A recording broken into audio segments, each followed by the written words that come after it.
नमस्कार मित्रों, मैं सौरभ श्री रुद्र यूट्यूब चैनल में देश और विदेश के सुर्खियों को सबसे सटीक और आसान भाषा में बतलाने के लिए आपका स्वागत करता हूं। आज के सुर्खियों में हम बात करेंगे मालदीव के इंडिया आउट कैंपेन के बाद बांग्लादेश में क्या इंडिया बाइकआउट का कैंपेन चलाया जा रहा है, जिसमें क्या मोदी सरकार फेल हो जाएगी। इंडिया इंडिया बाइकआउट के कैंपेन पर बांग्लादेश की प्रधानमंत्री शेख हसीना ने चुप्पी तोड़ी। एक रैली में क्या बोला, इसको साथ साथ हम आसान भाषा में बताएंगे आपको एक और जानकारी सटीक तरीके से बताएंगे कि क्या विपक्षी पार्टी बांग्लादेश की इस तरह इंडिया बाइकआउट का कैंपेन चला रही है, तो इसके पीछे कौन सी विदेशी साजिश रची जा रही है, इसको बताएंगे। साथ में ऐसे अपडेट पाने के लिए आप मेरे चैनल को लाइक, कमेंट और सब्सक्राइब कर लीजिएगा।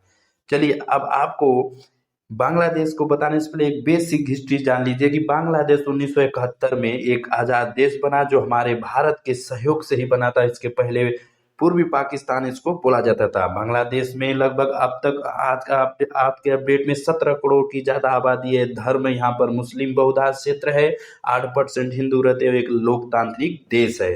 बांग्लादेश के बनाने वाले जनक जो आज के प्रधानमंत्री है शेख हसीना, इनके ही पिता थे। उनका नाम है शेख मुजीबुर रहमान जी ने ही इंडिया के सहयोग करके ही बनाया था। उसमें तत्कालीन प्रधानमंत्री इंदिरा गांधी के सहयोग से और हमारी भारतीय इंडियन आर्मी के सहयोग से ये देश को आज़ादी दिलाई गई थी। अब यहाँ तक इनकी बेसिक चीजें हो गई। जो आज तक हमारे जो बांग्लादेश हमारे भारत के ऊपर ही पिछलग्गू एक देश होता है, जैसे भारत ही हमारा जैसे ही हम सकल ही देश, वो भी अपनी लोकतांत्रिक चलाता है। जहाँ जहाँ भारत विदेश नीतियों में जाता है, पीछे पीछे बांग्लादेश भी चलती है। लेकिन वहाँ भी दो पहलू है, वहाँ पर भी दो राजनीतिक दल है। जो नेशनल पार्टी है, जो एक पहली पार्टी थे जो इनके शेख हसीना जी का है, उनका पार्टी का नाम है अवामी लीग पार्टी है, जिनके पिता के बाद उनकी पुत्री ने पिता का भी हत्या कर दिया गया। ये तो बाद में किसी दिन सेशन कर लेंगे इसके ऊपर, लेकिन आज समझ लीजिए इतना। शेख हसीना जी की पार्टी का नाम है अवामी लीग पार्टी, जो बांग्लादेश में फिलहाल सरकार में 2024 में अभी जीती है, जिसने प्रधानमंत्री ने जनवरी 2024 में बधाई दी और अभी जीत के ही प्रधानमंत्री बनी है। और साथ ही साथ इनके विपक्षी पार्टी के लिए सुन लीजिए, विपक्षी पार्टी इनकी जो है वो उनकी विपक्षी पार्टी है जो बांग्लादेश नेशनलिस्ट पार्टी है, जिसकी नेता जी कह लीजिए या अध्यक्ष कर लीजिए उनको, उनकी नेता और अध्यक्ष जो है खलीदा जिया जी हैं, जो एक विपक्षी पार्टी के लिए है। इनमें बड़ी इंटरेस्टिंग जानकारी है कि जो 2024 जनवरी में चुनाव हुई थी, इन्होंने चुनाव को ही बाइकआउट कर दिया था, जिससे बाद में शेख हसीना जी ने पूर्ण बहुमत पाकर सरकार बनाई। इसमें भी एक सुर्खियां बड़ी चर्चित होती है। इस पर पश्चिमी देश और अमेरिका भी टिप्पणी किया कि चुनाव में धांधली हुई है, जबकि भारत देश ने इसका समर्थन किया और भारत ने सबको समझाया भी। हमको लगता है कि सभी अपने विदेश नीति पॉलिटी में बताया कि नहीं, शेख हसीना जी हमारे लिए कितनी महत्वपूर्ण हैं। ये हमेशा भारत के पक्ष को रखती हैं, भारत के साथ खड़ी रहती हैं, इसलिए इनको भारत के लिए बोला जाता है। और जबकि जो विपक्षी पार्टी दूसरी है, जिनका नाम है पीएनबी, वो उनकी पार्टी खलीदा जिया एक प्रकार से प्रो पाकिस्तान, मतलब पाकिस्तान की नीतियां और चाइना की नीति पे चलती है। वो हमेशा इंडिया के विरोध ही बात करती हैं, इसलिए उनको इंडिया का विरोधी और हमेशा इंडिया के विरोधी की बातों में ही चर्चा में बनी रहती हैं। अब बात ये आती है कि प्रधानमंत्री शेख हसीना जो है अभी भारत की ही समकक्ष और भारत के ही प्रेरित करके बनी है, इनके पिताजी और इनके बाद ये, तो इन्होंने एक रैली में अपना चुनावी मुद्दा एक रैली में उन्होंने अपनी आपको बताया कि जो विपक्षी पार्टी किसकी, पीएनबी वाली पार्टी, जिया जी वाली पार्टी, उन्होंने इसे निशाना साधते हुए बोला कि उनसे पहले पूछिए कि भारत में जो हमारे पास औरतों के लिए साड़ी आती है, मसाले आते हैं, जो भी सामान A to Z, नमक से लेके सब कुछ जाता है, उनको एक्सपोर्ट करके दिया जाता है, तो वो क्या उसको बाइकआउट करेंगे? अगर नहीं करेंगे तो ये इंडिया बाइकआउट नहीं करना चाहिए। ये हमारा ये सहयोगी देश है, इसमें जो बांग्लादेश का भविष्य छिपा हुआ है, नहीं तो बांग्लादेश हर तरह से टूट सकता है। बात तो उन्होंने आज के प्रधानमंत्री ने एकदम सटीक और सही बोला। समुद्र के किनारा है, चारों तीन तरफ से इंडिया ही उसका बॉर्डर शेयर करता है।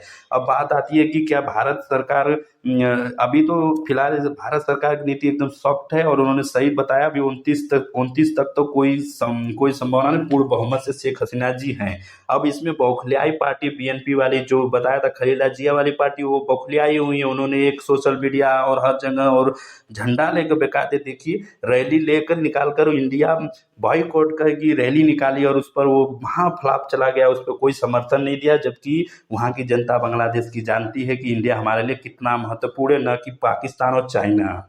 अब बात समझिए, अब बात करते हैं उनका जो कितना कितना इनसे आयात निर्यात होता है, 20 बिलियन के लगभग। भारत सबसे ज्यादा 20 बिलियन के एक्सपोर्ट करता है हर सामान, और वही बांग्लादेश से खरीदता है, मात्र 2 बिलियन खरीदता है। तो हमारे लिए तो ये पार्टनरशिप तो है ही है, साथ साथ और हमारे विदेश नीतियों के लिए ये सबसे बढ़िया शेख हसीना जी की ही पार्टी है। जबकि वो आने के बाद उनकी आपके मन में प्रश्न चलेगा, क्या खलीदा जिया वाली पार्टी जो बीएनपी वाली पार्टी है, क्या वो सब पहले भी बन चुकी है क्या प्रधानमंत्री? हाँ, बन चुकी है 2001 से 2006 में, जो काफी आप बांग्लादेश बॉर्डर में बहुत विवाद, आपको सुर्खियां मिली होंगी, बहुत से विवाद देखने को मिला था।